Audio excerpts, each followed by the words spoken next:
جو بھی مسلمان حضرت امام حسین علیہ السلام سے محبت کرتا ہے اس کے بارے میں نبی پاک صلی اللہ علیہ وسلم نے فرمایا، اور میں آج اس کے بارے میں 5 حدیث بتاتی ہوں اور آپ سب اسے یاد رکھیں گے۔ پہلی حدیث، نبی پاک صلی اللہ علیہ وسلم فرماتے ہیں کہ حسین مجھ سے ہے اور میں حسین سے ہوں۔ اللہ اس شخص سے محبت کرتا ہے جو حسین سے محبت کرتا ہے، جو حسین سے نفرت کرتا ہے اللہ بھی اس سے نفرت کرتا ہے۔ دوسری حدیث، سیدنا عزیر بن یمن رضی اللہ تعالی عنہ سے روایت ہے کہ مجھ سے میری ماں نے پوچھا آخری دفعہ آپ صلی اللہ علیہ وسلم سے کب ملاقات کیے تھے؟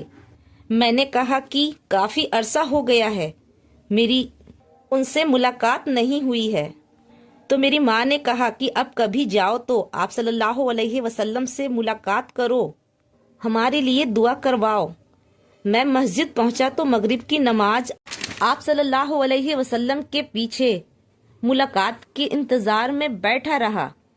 لیکن آپ صلی اللہ علیہ وسلم مسلسل نماز پڑھتے رہے۔ جب عشاء کی نماز ختم ہوئی تب آپ صلی اللہ علیہ وسلم مسجد سے نکلے، میں بھی ان کے پیچھے چل پڑا۔ کچھ دیر کے بعد آپ صلی اللہ علیہ وسلم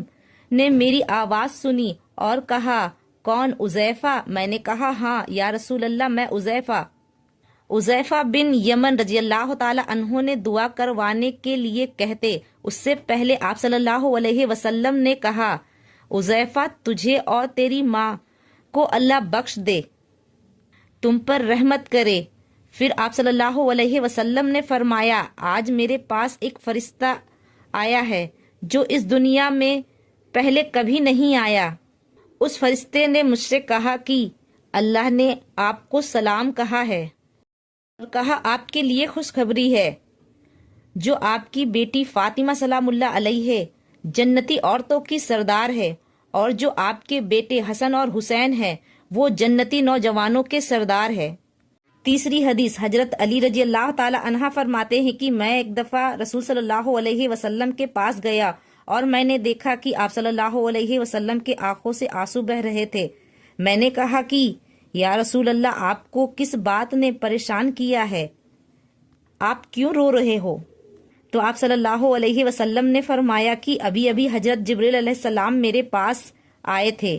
انہوں نے بتایا ہے کہ حسین کو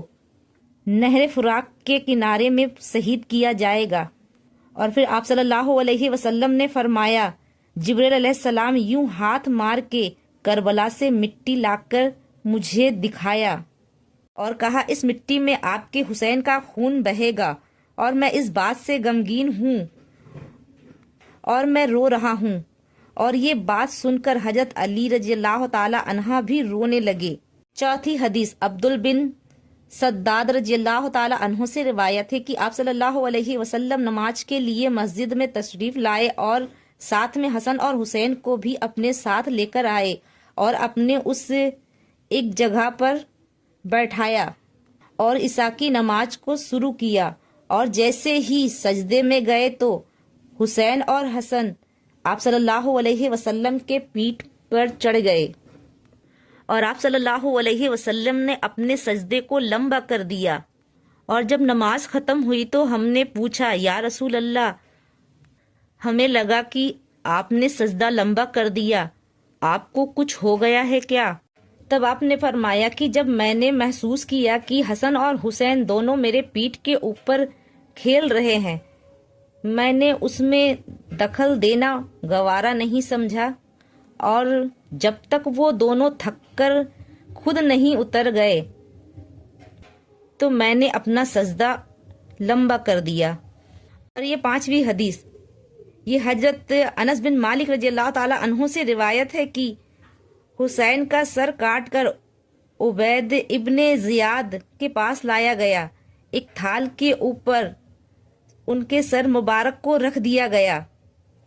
ابن زیاد نے ایک چھڑی سے اور حضرت حسین علیہ السلام کے ہونٹوں کو چھیڑخانی کرنے لگا اور کچھ غلط الفاظ بولتے تو حضرت انس بن مالک رضی اللہ تعالی عنہ نے کھڑے ہو کر کہا اے ابن زیاد، تو جو ان ہونٹوں کے ساتھ چھیڑخانی کر رہا ہے، میں اللہ کی قسم کھا کر کہتا ہوں کہ آپ صلی اللہ علیہ وسلم کو حسین کے ہونٹوں کو چومتے ہوئے دیکھا ہے، اور اللہ کی قسم حسین رسول صلی اللہ علیہ وسلم کے سب سے زیادہ مفید والد تھے اور رسول صلی اللہ علیہ وسلم کے ہم شکل تھے۔